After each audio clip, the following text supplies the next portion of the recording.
नमस्ते प्यारे दोस्तों।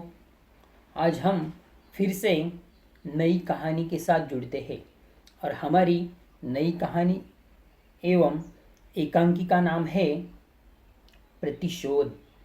डॉक्टर राम कुमार वर्मा जी ने जो प्रतिशोध एकांकी हमारे सामने यहाँ पर प्रस्तुत की है वह अत्यंत रोचक है और आमतौर पर यह प्रतिशोध एकांकी के नाम से ही पता चलता है कि प्रतिशोध दूसरों के बदले लेने के लिए हम हमेशा जुटे रहते हैं। लेकिन कभी कभी यह प्रतिशोध हमारा दूसरों के प्रति और दूसरों का हमारे प्रति फायदेमंद होता है। यह हम इस एकांकी के माध्यम से देखेंगे और इसे बहुत ही रोचक ढंग से डॉक्टर राम कुमार वर्मा जी ने हमारे सम्मुख यह रखने का प्रयास किया है। तो आगे बढ़ने से पहले हम डॉक्टर राम कुमार वर्मा जी का थोड़ा सा परिचय देख लेते हैं। एकांकी सम्राट के रूप में प्रसिद्ध डॉक्टर राम कुमार वर्मा आधुनिक हिंदी साहित्य के बड़े ही जाने माने नाटककार रहे हैं। उनका जन्म मध्य प्रदेश के सागर जिला में 15 सितंबर 1905 ईस्वी को हुआ था। उन्होंने एमए तथा पीएचडी तक उच्च शिक्षा प्राप्त की थी। वे प्रयाग विश्वविद्यालय में हिंदी के अध्यापक भी रह चुके हैं। उनकी रंगमंच संबंधी अभिरुचि अध्ययन कला से ही रही है। कॉलेज की शिक्षा ग्रहण करने के साथ साथ उन्होंने महात्मा गांधी के राष्ट्रव्यापी आंदोलन में भी सक्रिय भागीदारी की थी। रामकुमार वर्मा प्रयाग विश्वविद्यालय में हिंदी विभाग के प्राध्यापक एवं अध्यक्ष भी रहे हैं। एकांकी नाटकों के सर्जक के रूप में उन्हें अप्रतिम ख्याति मिली। रूसी सरकार के आमंत्रण पर उन्होंने मास्को विश्वविद्यालय में 1 वर्ष अध्यापन किया। ऐतिहासिक, सांस्कृतिक, मनोवैज्ञानिक, सामाजिक और साहित्यिक विषयों पर उन्होंने 150 से अधिक एकांकी लिखी। डॉक्टर राम कुमार वर्मा के नाटक के साथ साथ उन्होंने कविता भी लिखी है। वर्ष 1990 में उनका देहावसान हो गया और वह इस दुनिया से चल बसे। प्यारे दोस्तों, उनकी कुछ प्रमुख रचनाएं जो काव्य संग्रह के रूप में हमारे सम्मुख उपस्थित होती है वह हम देखेंगे। वीर हमीर, चित्तौड़ की चिता, साहित्य समालोचना, अंजलि, अभिशाप, हिंदी गीति काव्य, निशीथ, चित्रलेखा, आधुनिक हिंदी काव्य, जौहर। इस तरह से इनकी काव्य संग्रह भी रहे हैं। इन्होंने एकांकी जो नाटक होते हैं वह भी लिखे हैं। पृथ्वीराज की आंखें, रेशमी टाई, 4 ऐतिहासिक एकांकी। उसके उपरांत उन्होंने ऐतिहासिक नाटक भी लिखे हैं। एकलव्य, उत्तरायण, ओहो अहल्या, ऐसे इन्होंने ऐतिहासिक नाटक भी लिखे हैं और इन्होंने आलोचनात्मक ग्रंथ भी लिखे हैं। हिंदी साहित्य का आलोचनात्मक इतिहास, यह आज भी बड़े रोचक ढंग से हिंदी साहित्य का इतिहास अध्ययन के लिए इस्तेमाल किया जाता है।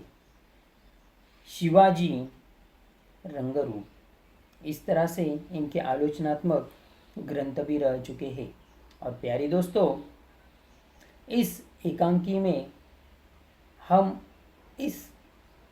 एकांकी में जो मुख्य पात्र होते हैं वह देखेंगे और मुख्य पात्रों के साथ साथ ही हम एकांकी को आगे बढ़ाते जाएंगे, क्योंकि हर किसी की पहलू होती है और वह पहलू है मुख्य तौर पर कथा वस्तु, पात्र एवं चरित्र चित्रण, संवाद, देशकाल तथा वातावरण, भाषा शैली और अंतिम में उद्देश्य। तो मैं आपको इस एकांकी के पात्रों से सुपरिचित करवाता हूँ।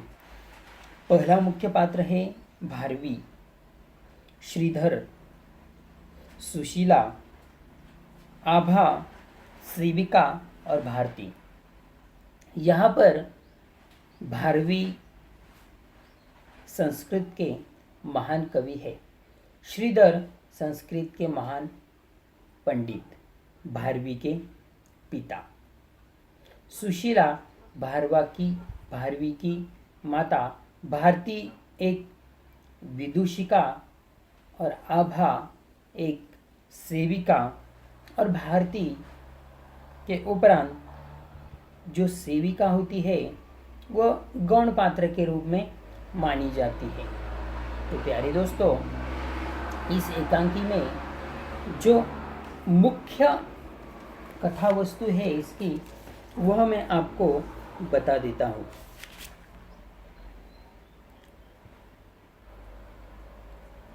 प्रस्तुत एकांकी संस्कृत के कवि भारवी के जीवन से संबंधित है। भारवी एक दिन विद्वान कवि है। भारवी एक विद्वान कवि है जिन्होंने अनेक विद्वानों को शास्त्रार्थ में पराजित किया है। प्यारे दोस्तों, ध्यान से सुनो, पराजित किया है। भारवी के पिता नहीं चाहते थे कि भारवी में अहंकार आ जाए, अन्यथा उसकी उन्नति रुक जाएगी। इसीलिए वे सबके सामने भारवी को प्रताड़ित करते हैं। इससे भारवी इतना दुखी हो जाता है कि घर छोड़कर ही चला जाता है। भारवी की माँ सुशीला भारवी के न लौटने से चिंतित है। भारवी के पिता श्रीधर अपनी पत्नी के आश्वस्त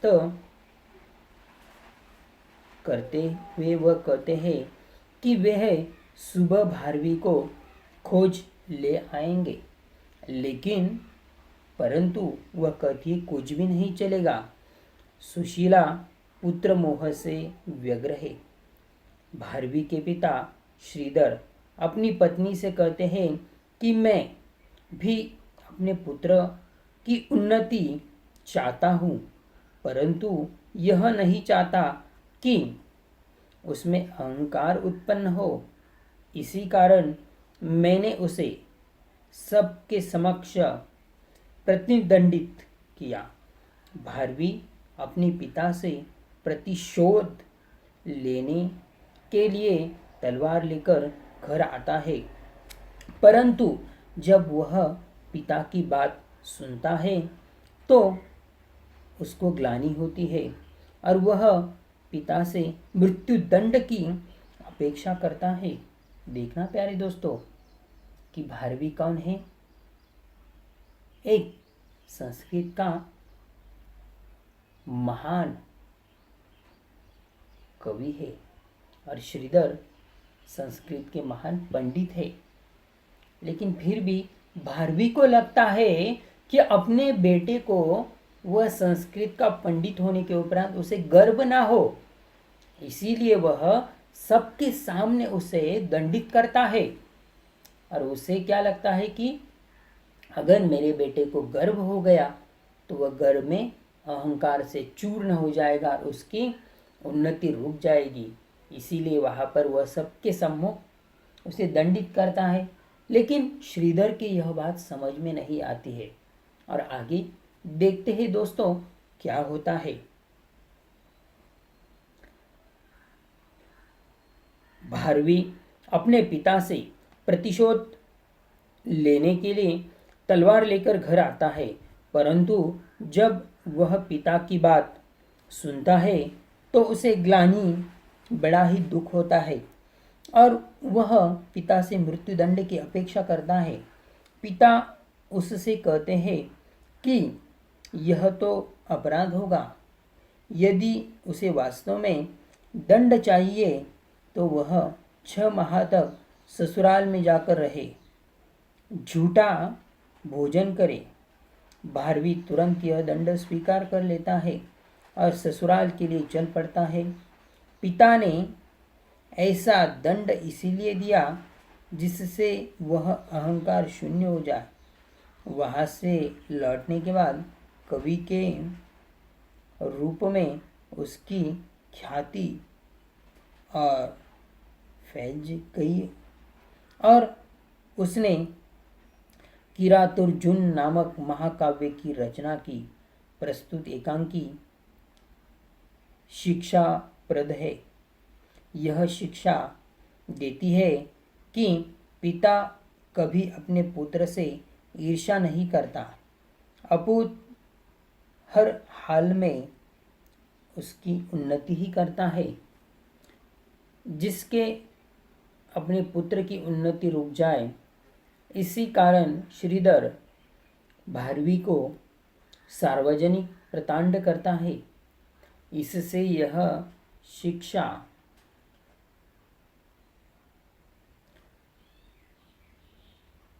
मिलती है कि अहंकार यदि किसी व्यक्ति में उत्पन्न हो गया तो उसकी उन्नति रुक जाती है।